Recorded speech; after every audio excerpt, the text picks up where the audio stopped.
Hello, this is the Provoked Prawn, and here I'm comparing the Logitech G Pro X Lightspeed with the Logitech G Pro X2. This is the new version of Logitech's awesome headset, and here I'm going to compare the two headsets side by side and talk about the differences between them. What you'll see is that both of them are remarkably similar, and visually it's a bit difficult to tell the difference. There are some minor differences, both internally and externally, as well as some significant changes that make it worth talking about the two, and why the G Pro X2 might be worth your money. Now, from the outside, you'll see that the original had a bit more of a silver G logo on it, and the new one has a gunmetal finish. So if you're having trouble with these side-by-side shots working out which is which, look out for that. But there are some other differences as well. There's a new hinge system, for example, and a lot more in terms of connectivity with the G Pro X2. So grab a beer or a pop of some sort, and let's get into the differences between them and what I like about both of them. Now, I originally thought the G Pro X was fantastic, and then the wireless version was also fantastic, and then now it's even better. Inside the box, you've got a number of different things with both headsets, including swappable ear cushions, so they have the option of changing out the ear cushions, more on that in a minute, as well as multiple connection cables. But what you will see with the G Pro X2 is that you now have, as well as USB-C charging cable, a 3.5mm cable. Both headsets also have a detachable microphone. Stick around to the end for a mic test so you can hear the difference between those. But what I want to show you is some of the other things of interest here as well, because there are a lot of them. So you've got a lot more connectivity potentially. USB-C charging for both of them. But now you have a 3.5mm cable included with the G Pro X2, which is seen here on the right. That means that you can plug things directly into the headset, obviously additional devices, with ease. But if you also look at the wireless dongle, so the dongle that connects up to your PC, that gives you the wireless signal as well as DTS headphone X, you'll notice that the G Pro X2 has a 3.5mm jack on it now. So that is immediately interesting. When I saw that, I was very happy because this is a very nice additional feature. What this means is that you can plug in external 3.5 analog sources, whatever you can think of, connect that up to the dongle, and then you can mix that audio into the headset wirelessly. So if you can think of anything, you can plug it in. And what I would use that for, the logical thing to do here, is to plug in the dongle to your PC and obviously use it in wireless mode. But then you have the option to plug in, let's say, a 3.5mm connection to a microphone. So you can use this for an external microphone. If you have an XLR mic like I do, you might want to use something like the Elgato Wave XLR or the Rodecaster Pro 2 or Go XLR, whatever you're using. You can use that 3.5mm connection from that interface into the wireless dongle, and then you can wirelessly mic monitor your microphone. Now, obviously, if you're going to be using the microphone on the headset, which again I'll get to later, then you won't need this, but you could do other things. You could plug your phone in there, for example, if you have a 3.5mm connection on your phone or some other console or other device. So there's a lot of connectivity options there. So as well as on the headset, you also have that ability to do it wirelessly directly through the dongle, which is really neat, I think. And this will work with all sorts of things. So you could, for example, also use it with a USB microphone. So mic monitoring something like the HyperX Quadcast S that you can see here is another example. So loads of potential immediately. You didn't have this with the original G Pro X, so it's a very nice upgrade. The other thing you'll see if you look closely at the G Pro X2 is that on the headset itself, you have an extra button, and this is a Bluetooth button. It's very small, could be easy to overlook, but this is a Bluetooth. So as well as wireless, you also have Bluetooth connectivity now, which means that you can connect up your headset to your phone, for example, with relative ease, and then you can switch between the modes and use it in either wireless or Bluetooth mode. Now you will get the lowest latency over wireless, so it's definitely better to use the dongle when gaming, but if you want to listen to music, for example, on your phone, you can easily do that. Now one downside is it's not dual connectivity, so you can't do both at the same time, but if you want to listen to music on your phone or make calls or other things like that, then you can do it. And the phone is just one example. Obviously, you could pair it up with other Bluetooth devices too. So more flexible because Bluetooth wasn't available on the original G Pro X. Now, the next thing you'll notice is that the G Pro X2 is laying flat on my desk there, and you can't do that with the original G Pro X. And that's because of a change in the way the hinge system works. So both headsets have an aluminium headband, and at first glance they look pretty similar. However, once you get a closer look, you'll notice there's a design change in the hinge between the headband and the ear cups. This now means that you can twist and turn things a bit more. So you can see that it will turn in and out, and obviously nice adjustable solid headband, and it will tilt up and down, whereas you couldn't do that with the original headset. Now, I still found that headset comfortable. I will say it's always been one of my favorite headsets for comfort and clamping force, but you've got a lot more flexibility now in how the G Pro X2 can be adjusted. One thing I did notice when putting them side by side, you'll see the clamping force is different. So on the right is the 2, and on the left the original. You'll see the original sort of sits together in how it fits, whereas the new one has a little space there. But you'll see that they're both stretchable, they're both bendable, they're both pretty durable, and they will fit nicely on the head too as well. So interesting changes there, and I haven't noticed a massive difference in the clamping force. Now, when I put the two ear cups side by side, it looked initially like maybe the G Pro X2 ear cups are ever so slightly larger, side to side depth. So I took the ear cups off, because that's something you can do, and then measured the drivers, and they don't seem to be any bigger. So it's just a visual thing. It could be because obviously I've had the original G Pro X wireless for a while, so maybe those ear cushions are just a bit squashed or something, but something to keep in mind. Now, the drivers are the same size, but there are some audio changes, which I'll get to later on, and so that's worth noting as well. Now, you can see the two ear cushions side by side. Again, these are memory foam cushion ear cups, very comfortable. You have passive noise cancellation with that faux leather design, and they are nice and squashy.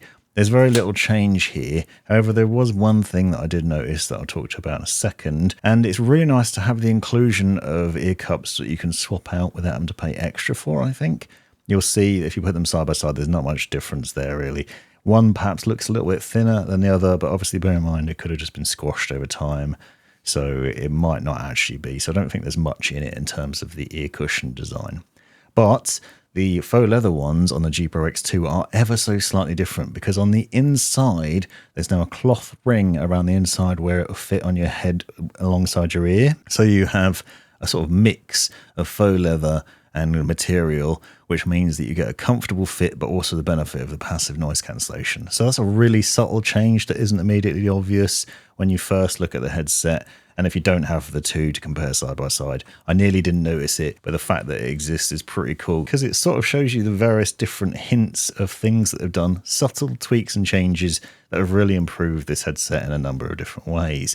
And that carries on in other ways too. So I've already mentioned that the controls on the headset are different. You'll notice they both have USB-C charging ports, and obviously the removable jack for the microphone. You've got mic mute buttons as well, and the volume wheel basically looks the same apart from the addition of the Bluetooth button, but you do have a different setup in terms of the LED indicator to let you know when it's turned on, and that LED indicator on the G Pro X2 will change color when you're in Bluetooth mode, and there's audible cues in the headset as well, so you can see what's what and when it needs charging. Now, in terms of the microphone, they're both detachable microphones, and when I put them side by side in a second, you'll see that they basically look the same. Now, the mic on this headset is actually pretty decent, and it does have the benefit of Logitech's Blue Voice technology, so you can customize the audio on the headset's microphone via the G Hub software. You can tweak it in various different ways, and obviously you can do that with both headsets, so it's not limited to either of them. But on the face of it, they look pretty much the same. Not a bad thing, but don't expect massive difference between these mics necessarily.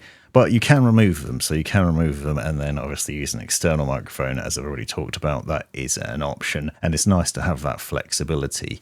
In theory, deliver pretty good quality and easy to use, but minor changes going on there. Now, in terms of game audio, I did find that the new headset is a little bit richer. It has more bass to it than the previous model, but they're both great sounding in my mind. They both have that DTS headphone surround sound as well, and the positional audio is good, and the sound from them is also good. I really rated the original G Pro X, and the G Pro X2 so far has also been pretty fantastic.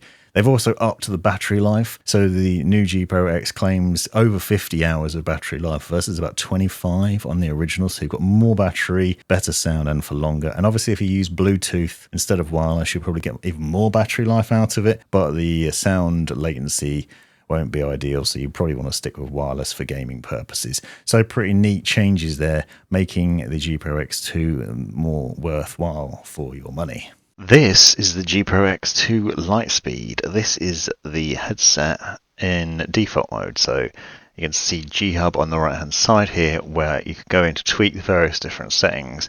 But for the sake of fairness, I wanted to start out without any effects applied, so you can see we have no blue voice turned on. This is just the default settings as it sounds out of the box. Obviously I've got the windshield on, but this gives you an idea of the quality of the microphone. You can then go in and adjust various other things by enabling the blue voice, which is available on the original Logitech G Pro X and the G Pro X2 and various other Logitech products probably by now. And it's a nice bit of technology because it allows you to do custom things to eliminate background noise. But if you turn it on, you'll see that we can change some of the sounds. I've hilariously got it set to bass boost here, but Broadcaster 1 and Broadcaster 2 are pretty good soundscapes. They give a rich sound to the microphone, and there are also other ones, obviously crisp and warm, classic radio. It's worth going through and sort of testing those out to see which one works for you, and then you can get into signal cleanup, which includes things like noise reduction, noise gate, compressor settings, de-esser, depopper, and limiter. You can tweak those settings and adjust them to block out some of that external noise and eliminate that. Obviously, without those turned on, you probably get a cleaner sound. But if you're finding that you've got a lot of AC and other things that are causing problems, this is what the microphone sounds like, though. And once again, if I disable blue voice, you can hear that as standard. It's not a bad sounding microphone, and it does have side tone as well, so it's worth noting. If you go into the standard headphone settings, you can see there's a side tone option, so you can hear yourself inside the headset with the mic monitoring, and that's pretty good, especially using the faux leather ear cups, because they'll give some passive noise cancellations that'll stop you from shouting. And now this is the Logitech G Pro X wireless. This is the microphone of that, and again, standard sound, basic default settings. But you can see in G Hub, I am indeed using the other headset, because you might think for a second it's the same one, but it is indeed the original.